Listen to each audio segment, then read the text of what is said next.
ہمارے امام فرماتے ہیں عید مشکل کشائی کا چمکے ہلال. میں ایک تو یہ چاند ہے جسے دیکھنے کے لیے دنیا بھی بڑی بےتاب تھی, رویت ہلال کی کمیٹیاں بیٹھی ہوئی تھی, لوگ بھی بڑے بے چین تھے, کوئی نظر باز بیٹھے ہوئے تھے, کوئی پہاڑوں پر چڑھ کر, چھتوں پر چڑھ کر, اونچے میناروں ٹیلوں پر چڑھ کر جی عید کا چاند نظر آ جائے. میں عید مشکل کشائی کا چمکے ہلال. اور میں قیامت والے دن جب سارے پریشان ہوں گے, سورج سوا نیزے پر ہوگا, کہا عید مشکل کشائی کا چمکے ہلال. میں نے کہا جب امام الانبیاء علیہ تحیت و ثنا تشریف لائیں گے نا میدان محشر میں, اور امام الانبیاء کے مبارک پاؤں کے مبارک انگوٹھے کے ناخن کا جو ایسے ہے نا, ایسے کر کے ایسے ناخن, کہا جب عاشقوں کی نظر اس پر پڑے گی نا, چہرہ تو پھر وہ ہے نا, کہا چہرے پر نظر جاتے ہوئے تو بڑا جناب اوپر مقام چلا جائے گا نا, کہا سارے پریشان ہوں گے, ادھر ادھر دیکھ رہے ہوں گے, عید مشکل کشائی کا چمکے ہلال. کہنے جب حضور تشریف لائیں گے تو سب کی نظر امام الانبیاء کے مبارک قدموں کی طرف پڑے گی تو سارے خوش ہو جائیں گے, مشکل کشائی کا چاند آ گیا ہے. اب عاشقوں کی عید ہونے لگی ہے, اب غلاموں کی عید ہونے لگی ہے, اب گناہگاروں کی عید ہونے لگی ہے. کہ جب عید ہو جانی ہے تو پھر بنے گا کیا؟ کہتے ہیں امام کہتے ہیں ایسے ہم ہاتھ باندھیں گے اور کہیں گے مصطفیٰ جان رحمت پہ لاکھوں سلام. عید ہو گئی, عید مشکل کشائی کا چمکے, ناخنوں کی بشارت پہ لاکھوں سلام. رمضان آیا چلا گیا, پھر آئے گا, پھر چلا جائے گا, لیکن اس نو کون پا سکیا اور کون اس دے فیوز و برکات تو مستفید ہو چکیا, اے تو پھر خوش قسمتی دی بات ہے. رمضان تا انہاں واسطے رحمت بن کے آیا, اور اے دن انہاں واسطے عید ہے. ملائکہ دا سردار جبریل امین دعا مانگ رہے ہیں جی کہ ہلاک ہو جائے وہ شخص جس نے رمضان دا مہینہ پایا اور رب کو بخشش نہ کروا سکیا, رب دی بارگاہ چو اپنی بخشش طلب نہ کر سکیا. حضور سید عالم صلی اللہ تعالیٰ علیہ وسلم نے آمین فرمایا. امام الانبیاء صلی اللہ تعالیٰ علیہ وسلم نے فرمایا فَإِذَا كَانَ يَوْمُ عِيدِهِمْ یعنی یوم فطرہم باہا بہم ملائکتہ فقال یا ملائکتی. فرمایا جس دن عید الفطر دا دن ہوندا اللہ تعالیٰ اپنے فرشتیاں دے سامنے اپنے بندیاں دی عبادت تے فخر کردا, اپنے بندیاں دی عبادت تے فخر کردا, اپنے فرشتیاں دے سامنے سارے فرشتیاں نو جمع کر کے فرماندا کیا دیکھے نے میرے بندے نے کی عبادت کی تھی, کی اللہ اللہ کی تھی, کی اعتکاف بیٹھے, کی قرآن پڑھیا, کی ساریاں خواہشات ترک کر کے میرا حکم منیا. اللہ تعالیٰ فرماندا کہ مینو میرے عزت و جلال دی قسم, مینو میرے بلند مرتبے دی قسم, میں انہاں دی دعا ضرور قبول کراں گا. جڑے میرے کو بخشش طلب کر رہے ہیں, میرے کو فضل طلب کر رہے ہیں, میرے کو مغفرت طلب کر رہے ہیں, مینو اپنے عزت و جلال دی قسم ہے, اپنے بلند مرتبے دی قسم ہے, اپنے مقام دی قسم ہے. فرمایا میں انہاں دی دعا ضرور قبول کراں گا. فرمایا اے میرے بندو جنہاں تساں روزے رکھے, نمازاں پڑھیاں, اعتکاف کیتے, نیکیاں کیتیاں, فرمایا جاؤ واپس چلے جاؤ, میں تواڈے سارے گناہ معاف کر دیتے ہیں, سارے گناہ معاف کر دیتے ہیں, اور تواڈیاں برائیاں نو نیکیاں بدل دیتا. جاؤ واپس لوٹ جاؤ, میں تانوں سارے نو بخش دیتا. میں عید الفطر دے دن اللہ تعالیٰ اپنے بندے دے بارے کہنا, اللہ تعالیٰ سانو انہاں بندیاں شمار کرے جنہ دے کسے عمل تے اللہ تعالیٰ بھی اپنے فرشتیاں تے فخر فرمائے. اور وہ کی عمل ہوئے گا کہ امتحان دا کڑا وقت ہے, اور غزہ دے مسلمانن ایک تو ہے کہ تسی میں تراویاں پڑھن آئیے, پھر تسی تے میں اعتکاف بیٹھیے, پھر تسی تے میں جناب واپس لوٹ کے جائیے, پھر مسجد چاہیے, فجر پڑھیے, ظہر پڑھیے, عصر پڑھیے, مغرب پڑھیے, عشاء پڑھیے, اور پھر قرآن پڑھیے. تسی تے میں ایک تہاڈی میری عبادت ہے. عبادت دے درجات ہیں نا, ایک انہاں دی عبادت ہے جنہاں دے گھر بھی ٹوٹ گئے,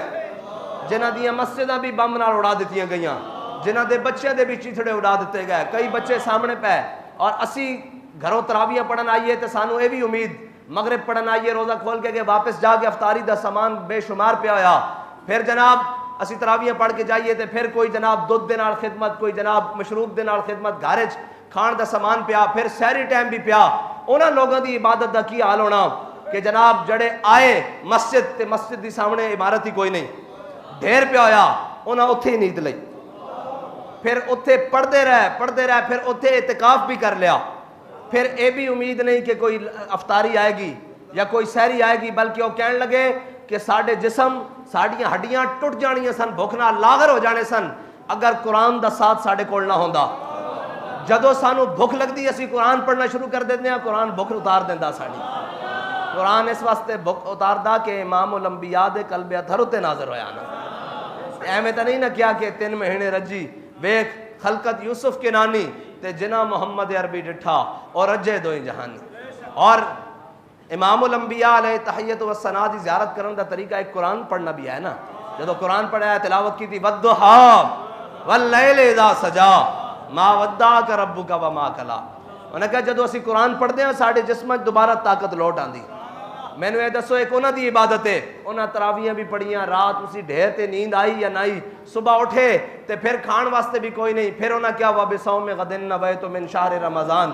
تے انہاں دی عبادات منظر کی ہوئے گا۔ اور پھر جدو دن چڑھے آسی اپنے کاروبار مشغول ہو گئے، اپنی مصروفیت زندگی دی مصروفیات مصروف ہو گئے، اور انہاں جدو دن چڑھے آتے انہاں اسی جناب دیکھیا ساڑھے سامنے موٹر سائیکل سواری تیار ہے جناب جان واسطے، جدو انہاں اکھاں کھولیاں تے انہاں دے بچیاں دے کسے دے بازو نہیں، کسے دیاں لتاں نہیں، کسے دا جناب زخمی حالت ہے، اور انہاں کول پٹیاں بھی کوئی نہیں، اور پھر وہ پڑھ رہے ہیں ربی انی مغلوب فانتصر۔ جدو جناب او کہندے ہونے ایک تاسی کہندے ہیں نا سارا کچھ کھا پی کے ساریاں نعمتاں لے کے، جدو اور رب دی بارگاہ کہندے ہونے ربنا لا تؤاخذنا ان نسینا او اخطانا ربنا ولا تحمل علينا اصرا كما حملته على الذين من قبلنا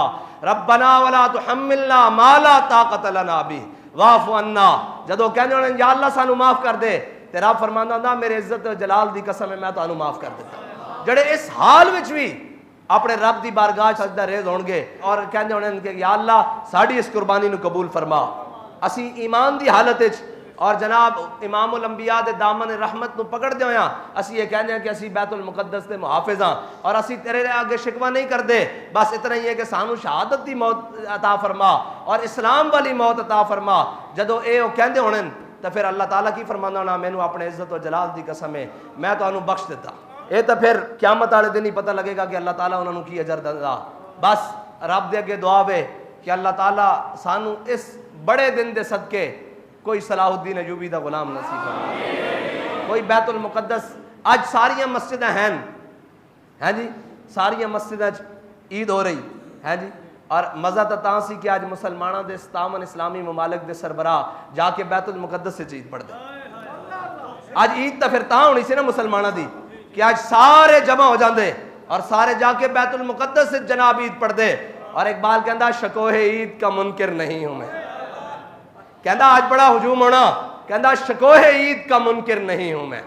منکر نہیں ہوں کہ آج اجتماع بڑا اپنے اندر کرو فر رکھدا اور بڑا روب اور حیبت رکھدا، لیکن کہندا مگر قبول حق ہیں فقط مرد حر کی تکبیریں۔ اقبال کس دیاں تکبیراں قبول ہیں آج دے دن؟ اقبال کہندا وہ جڑا غزہ دے وچ کھڑے ہو کر سارا کچھ تباہ ہونے دے باوجود کہہ رہے ہیں کہ ساڈے سینے وچوں نہ تسی اسلام کر سکتے ہو نہ امام الانبیاء دی محبت کر سکتے ہو، اس واسطے کہ یہ شہادت ہے مطلوب و مقصود و مومن، نہ مال غنیمت نہ کشور گشائی۔ اور آخر تے اقبال پوری امت مسلمہ نو پیغام دیندا کہندا عید آزاداں شکوہ ملک و دین است، کہندا آزاداں دی جڑی عید ہوندی نا اور روب و دبدبا ہوندا کدے واسطے؟ کہندا دین واسطے ہوندا، سلطنت واسطے ہوندا، اسلامی سلطنت واسطے روب و دبدبا دا باعث بندا کہ بھائی دیکھو مسلمان کس طرح نے۔ کہندا عید آزاداں شکوہ ملک و دین است اور عید غلاماں ہجوم مومنین است۔ اقبال کہندا کہ جڑے آزاداں دی عید ہوندی نا وہ تو جناب غیراں دا سینہ پھاڑ کے رکھ دیندی، اور جناب کہندا جڑی غلاماں دی عید ہوندی نا وہ کہندا ہجوم مومنین است، کہندا وہ ہجوم ہوندا ایک جناب اے کٹھے ہوئے ہیں جناب ہونے چلے جان گے انہوں کی فکر ہوئے وہ کفر ہے بہ کے کہندا جی میں بھیڑاں دا ریوڑ ہوندا نا اس تو کسے دی ڈر نہیں ہوندا، تے کہندا جے ہوئے نا آزاداں دی عید مومناں دی عید اور حضور دے غلاماں دی عید تے کہندا پھر کی ہوندا؟ کہندا پھر اے سمجھ کے شیر اکٹھے ہو گئے۔ آج دا دن اے دن سی کہ آج سارے مسلمان جناب اتھے چل دے، اور بلکہ جڑے سارے عمرے تے گئے نا اگر مسلمانوں دے کول روب و طاقت و دبدبا ہوندا اور انہاں کول کوئی قوت ہوندی تو پھر اتھوں فلیٹاں سیدھیاں فلسطین جاندیاں۔ اللہ تعالیٰ ساڑے سارے دے حال تے رحم فرمائے، ساڑی عبادات جڑیاں بھی ہیں اللہ تعالیٰ انہاں نو قبول فرما کے انہاں دے بدلے امت مسلمہ نو کوئی فاروق اعظم دا غلام عطا فرمائے، امت مسلمہ نو کوئی فلسطین نو آزاد کرانا والا کوئی مجاہد نصیب فرمائے، اور امت مسلمہ نو اس حال دے اندر اپنے دین دی طرف لوٹ آن دی توفیق عطا فرمائے، اور امام الانبیاء دے دامن رحمت نال وابستہ ہون دی توفیق عطا فرمائے۔